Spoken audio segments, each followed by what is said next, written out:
అందరికీ నమస్కారము. ఈరోజు గడప గడపకి ప్రచారం జరుగుతూ ఉంది. వైఎస్ఆర్ కాంగ్రెస్ పార్టీ ప్రతి ఒక్కరు అంటే మేము ఇంకా గడప దగ్గరికి పోకముందే మేము జగనన్నకి ఓటేస్తాం అంటున్నారు. ఎందుకంటే ఆ మాట ఎందుకంటున్నారు ప్రజలు ఈరోజు అంటే మన రాష్ట్ర సంక్షేమ పథకాలు ఏమైతే ఉన్నాయి కదా, ఆ పథకాలు ప్రతి ఒక్క ఇంటికి ఖచ్చితంగా చేరాయి. మేము కూడా ఇంటింటికి అడుగుతున్నాం, పెన్షన్ వచ్చిందా, అమ్మఒడి వచ్చిందా, తర్వాత చేయూత వచ్చిందా అని మేము కూడా ఇంటింటికి అడిగి తెలుసుకుంటా ఉన్నాము. ఖచ్చితంగా వచ్చాయని చెప్తున్నారు. కొంతమంది ఇండ్లు చాలా మందికి జగనన్న కాలనీలోన ఇండ్లు కూడా వచ్చాయని చెప్తున్నారు. ఇంకా కొంతమందికి వచ్చేవి ఉన్నాయి. ఇంకా మేము కూడా ధైర్యంగా అడుగుతున్నాం అనమాట. ధైర్యంగా తల ఎత్తుకొని ఓటు అడుగుతున్నాం మేము. ఈరోజు ప్రతి ఒక్కటి అంటే నీళ్ళు అయితేనేమి, రోడ్లు అయితేనేమి కొంతవరకు ఇంకా జరగలేదు. అక్కడ కావాలని చాలామంది అడుగుతున్నారు.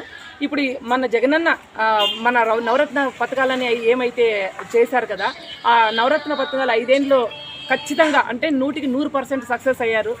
కాబట్టి ప్రతి ఒక్కరూ జగనన్నకి మరొక్కసారి మేము జగనన్ననే చేసుకుంటామంటున్నారు. ఎందుకంటే మన ఆలూరు నియోజకవర్గంలో మనది ఎంత వర్ష ఆధారిత ప్రాంతాలు మనవి. కాబట్టి వర్షం వస్తేనే పంటలు లేకుంటే లేదు. కొంచెం ఈ 2-3 మండలాలు ఖచ్చితంగా నీళ్ళు లేవని చెప్తున్నారు జనాలు. అందుకే ప్రజలు మేము కూడా అంటే మన విరూపాక్ష అన్న ఆధ్వర్యంలో ప్రతి ఒక్కరూ ప్రచారం చేస్తున్నాము. తర్వాత మనకి అందరినివా కానీ ఈ వేదావతి ప్రాజెక్ట్ కూడా మనకి ఖచ్చితంగా మన ఆలూరు నియోజకవర్గానికి వస్తే మన రైతులు కూడా ఆర్థికంగా ముందుకు వస్తారు. ఖచ్చితంగా ఈసారి ఖచ్చితంగా మన విరూపాక్ష అన్నని అత్యంత మెజార్టీతో అంటే గెలిపించుకుంటే ఖచ్చితంగా రోడ్లు అయితేనేమి, నీళ్ళు అయితేనేమి మన ఆలూరు నియోజకవర్గానికి చేయాలని, అదేవిధంగా మన స్త్రీలకి మనకి టమోటా ఎక్కువ పండుతుంది ఇక్కడ, టమోటా ఫ్యాక్టరీ కూడా చేయాలని మేము జగనన్నతో మొరపెట్టుకోవడం జరిగింది.